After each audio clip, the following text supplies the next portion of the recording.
Welcome to our Indian Paintbrush watercolor lesson.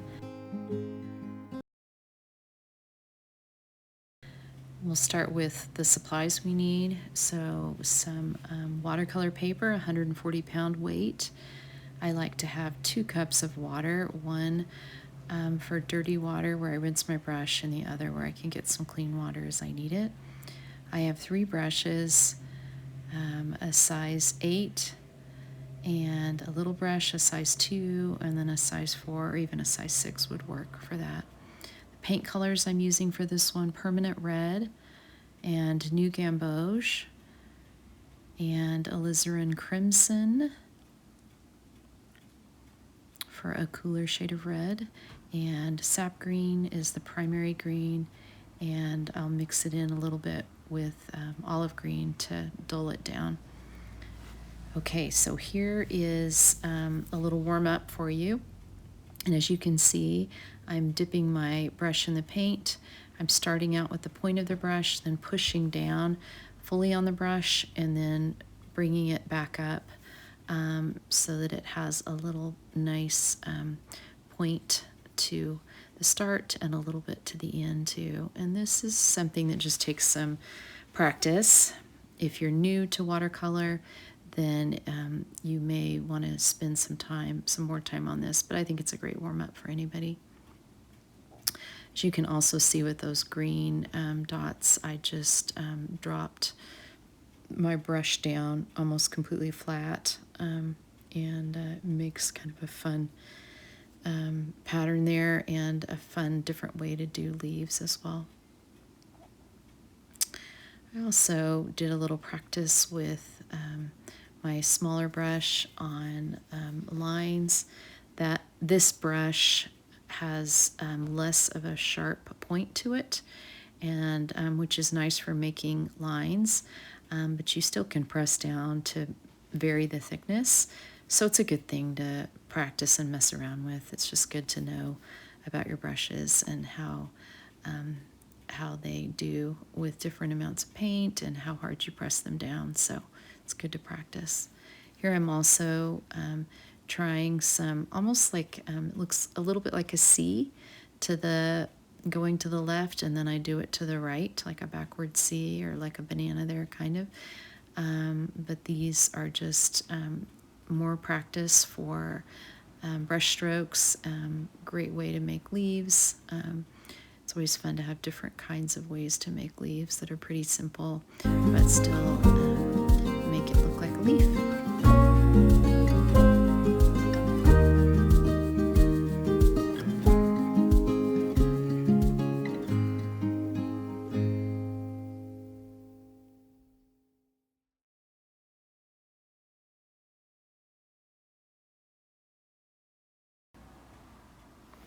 Okay, so take a look at our reference images. Here you can see the Indian paintbrush and the way they kind of grow on kind of stalks like that. Here's a close-up, so you get an idea of how it looks close. I like to start after I've sketched out something on paper is just get rid of some of the pencil strokes so it doesn't show up so much through the paint. And so I like to roll a kneadable eraser and just roll it across the paper like that.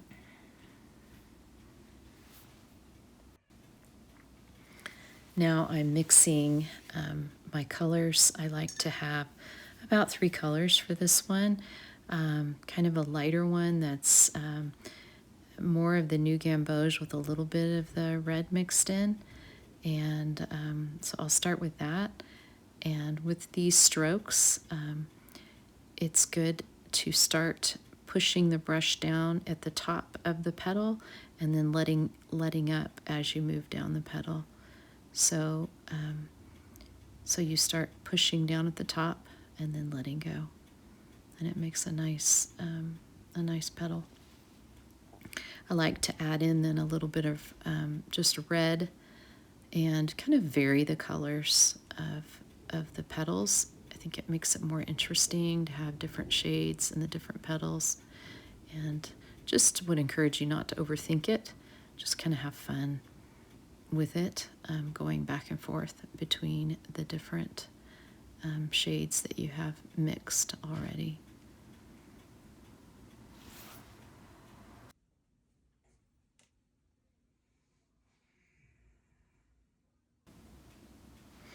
You want to make sure too that your paint is mixed to the consistency of like milk. You don't want it to be too thick and you don't want it to be too watery. And sometimes what that means, I live in Colorado, and so it can dry out pretty fast.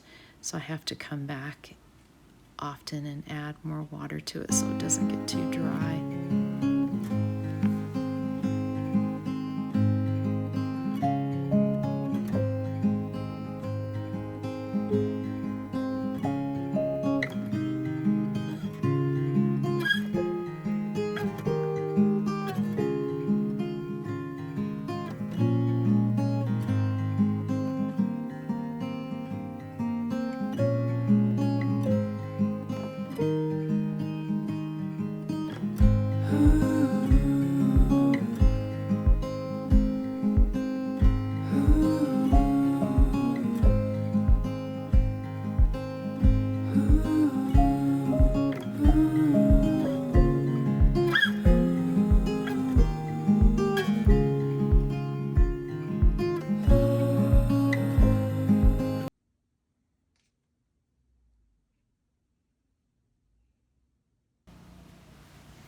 So we just keep moving along. As you will notice, the petals start getting a little further apart as you move down the flower. The petals are much closer together at the top, and then they get just a little bit more sparse as you move along. I took my medium-sized brush now, and I'm adding in a little bit of that Alizarin Crimson near the bottom of each petal, just to add a little bit of dimension to it.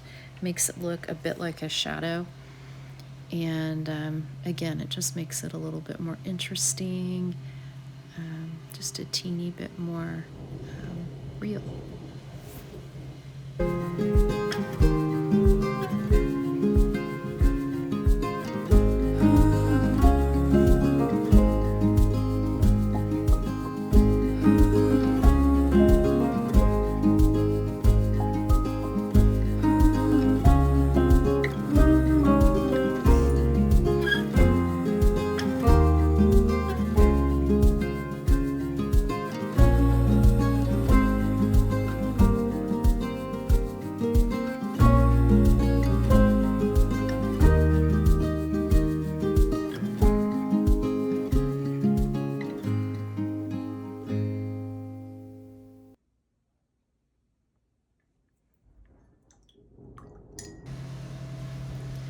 Kind of wanted to add in some lighter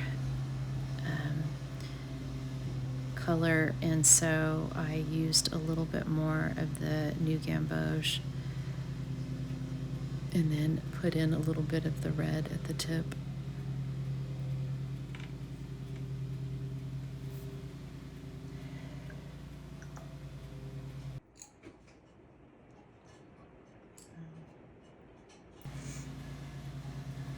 Now I am going to add in some of the green stem. I'm going to start up at the top. As you can see, I'm mixing in just a little bit of the olive green with the sap green. And at the top of the flower, not much of the green really shows. So I'm just going into some of those white spaces and adding a teeny little line, connecting the petals to the stem in the middle. And some of the paint is still wet, so when I put the green on it, it might bleed just a teeny bit, which I don't mind. I kind of like that look. You can totally wait until it's completely dry to do this step if you'd rather. Also, you don't want the petals to be very wet, or the green will bleed quite a bit into it and really change the color quite a bit, just muddy it up, and you don't want that either.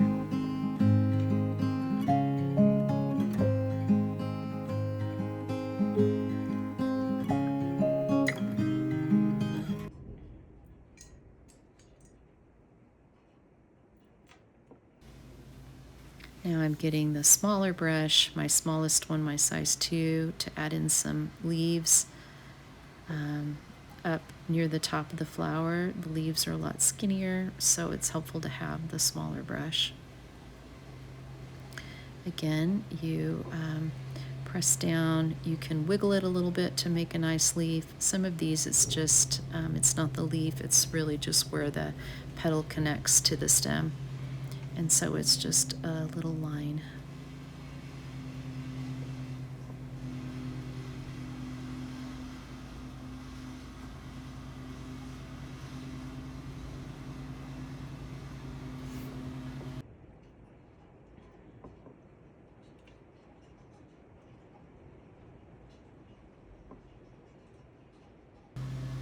As we move closer to the bottom of the plant, we see that the leaves get a little bit bigger. So I start at the top of the leaf and press down lightly, and then press down harder as I move towards the stem. And I like to wiggle it around a little bit for this one, as it makes it look more like the wavy leaves that are part of this plant.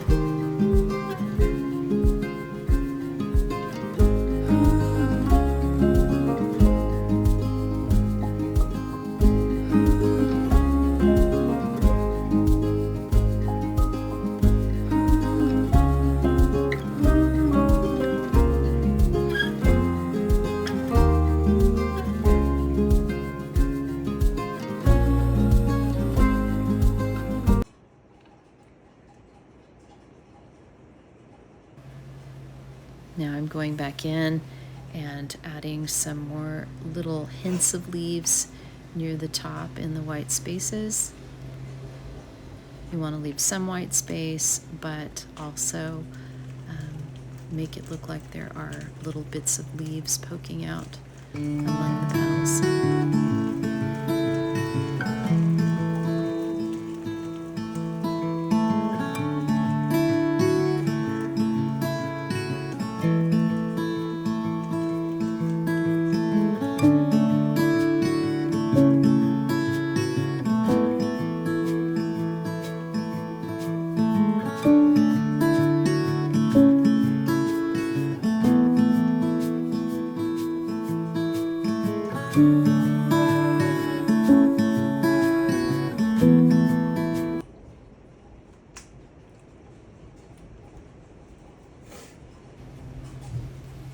And I'm just adding the finishing touches of the green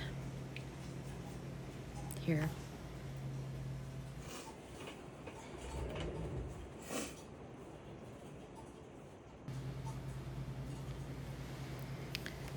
Now that it's dried a bit, I'm going back in and adding a little more definition, some more darks,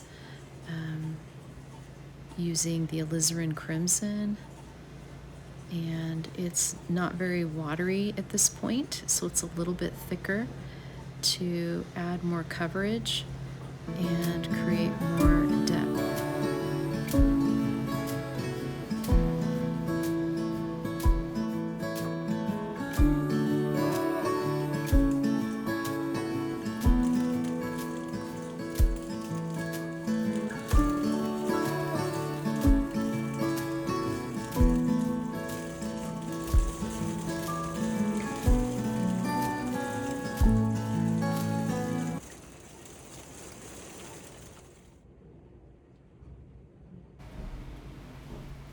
I like to add a little splatter to flowers.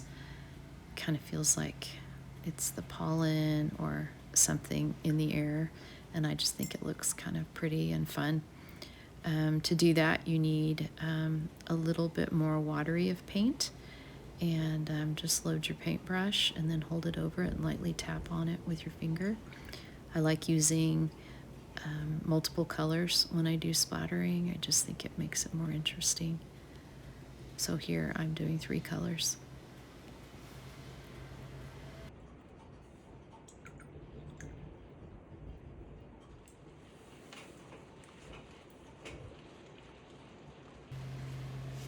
Finally, I want to go in again once it's dried and add yet another layer of some darker pigment. It's a little bit thicker, not quite as watery, and so I'm mainly using the permanent red and the Alizarin Crimson. Because it's already dry and you don't want a harsh line showing, if you're not covering the whole petal and just doing a bit of the petal, then you need to add the paint and then dip your brush in the water to get the excess paint off, dry the brush, and then kind of blend it in a little bit so you don't leave lines. So you want to blend it in between where the paint is wet and the paint is dry, just to soften it a little bit.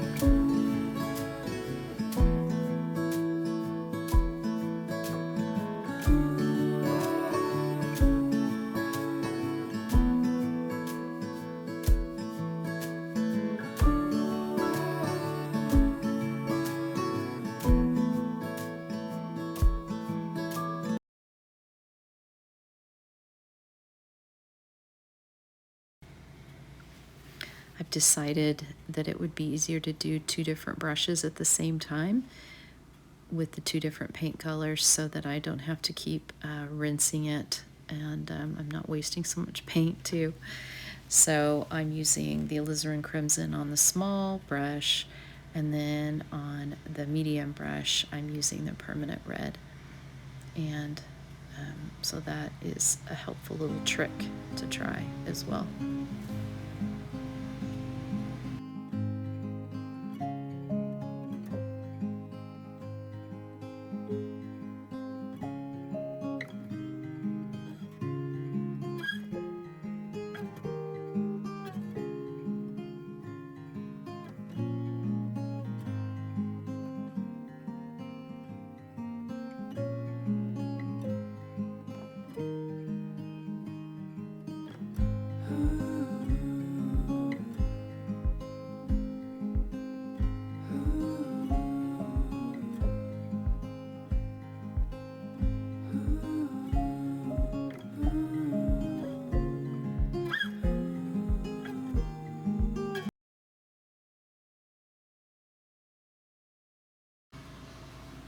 And really, you just keep going with this process until you're happy with the results and it feels like you have enough contrast between lights and darks and you like the way it looks.